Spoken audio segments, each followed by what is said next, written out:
You know, it really can feel like your furnace is speaking its own secret language, can it? Well, in this explainer, we are going to become translators.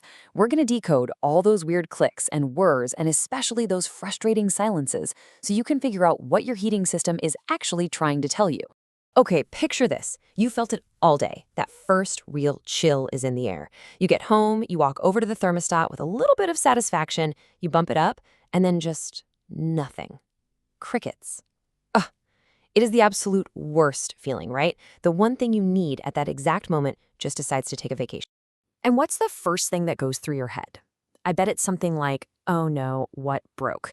You immediately start thinking about all the expensive parts. Is it the igniter, the main board? Is the whole thing shot? Your mind just races through this checklist of disaster scenarios. But hang on, what if we're all coming at this from the wrong angle? Instead of jumping straight to what's broken, the real secret key to figuring this all out is to ask a different question.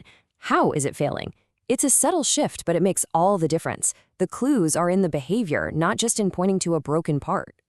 And this little shift in your mindset, it's a total game changer. Seriously. Once you start focusing on the how, you begin to see the bigger picture. You start to piece together the real story that your furnace is trying to tell you. So let's break this down. Think about your car for a second.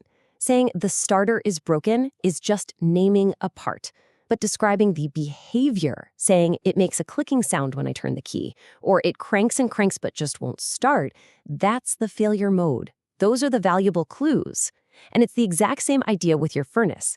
The burner's light then shut down after 5 seconds is so much more useful than just guessing that a part is broken.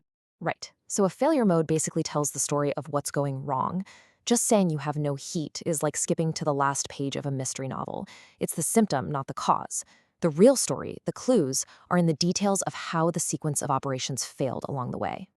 And you know, to really get a handle on failure, you've got to understand what success looks like first. So let's walk through the story of a perfectly normal furnace startup. Think of it as a little journey with a series of checkpoints. It's really like a beautifully choreographed dance. First, the thermostat calls for heat. That's the signal to start.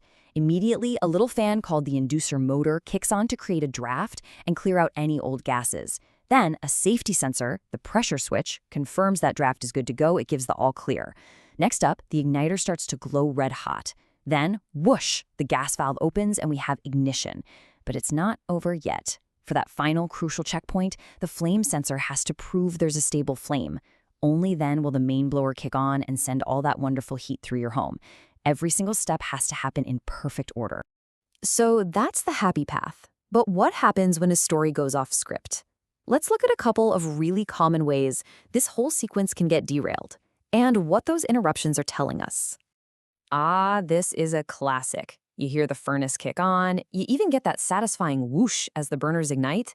You breathe a sigh of relief, and then silence. The whole thing just gives up and shuts down. So frustrating. Now, if you remember that sequence we just walked through, this behavior tells us something very specific. It means we made it almost all the way to the end. The system failed at the very last checkpoint, flame verification. It couldn't prove a stable, safe flame was present, so as a safety measure, it shut everything down. This failure mode is called flame establishment failure. And you know what the most common culprit is? A tiny little part called the flame sensor just gets dirty. Especially out here in Oklahoma, after a long, dusty season, a little bit of buildup on that sensor can keep it from seeing the flame. And the system's safety logic just shuts it all down. It's not broken, it just can't see.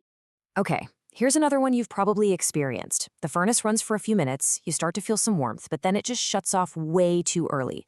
A few minutes later, it tries to start all over again. This is called short cycling, and it's super inefficient. This is a textbook case of limit switch cycling. What's happening is your furnace is actually overheating, and a critical safety switch is doing its job by shutting things down to prevent damage. And the number one cause of this? A dirty, clogged air filter restricting the airflow. So honestly, before you even think about calling for a repair, check that filter. The system isn't broken. It's protecting itself from you. All right, so now that you know what failure modes are, how can you start reading these clues yourself? Let's pull up a kind of practical field guide for interpreting what your system is telling you. Okay, this is definitely the screenshot-worthy slide. Think of it as 3 categories. Over on the left, you've got expected behavior. Things that might seem weird, like the blower running after the heat shuts off, but are actually totally normal. In the middle, that's your monitor and investigate list. These are clues that something might be developing. And then on the right, that's the immediate safety concern column. These are the red flags. And that brings us to maybe the most important part of this whole explainer: knowing your limits. Knowing when to stop investigating and when to pick up the phone and call a pro.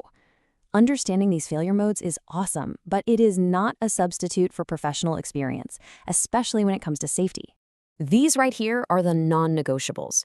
If you find yourself having to repeatedly reset a safety switch on your furnace, you need to stop. That switch is there for a reason, and by resetting it, you're just ignoring a potentially dangerous problem. And of course, if you see weird-looking flames, smell fuel, or your CO detector goes off, don't even think about it. Make the call immediately. I love this quote because it puts it perfectly. Resetting the power is like hitting the snooze button on a smoke alarm. Sure, it makes the annoying noise stop for a few minutes, but it does absolutely nothing to put out the fire. A recurring lockout is your furnace screaming at you that something is seriously wrong and needs to be fixed. So the next time your furnace acts up, just take a breath. And remember, it's telling you a story. And now you know how to listen for the right clues. You can go from being just a frustrated homeowner to an empowered problem solver. And trust me, that shift can save you a whole lot of time, money, and stress.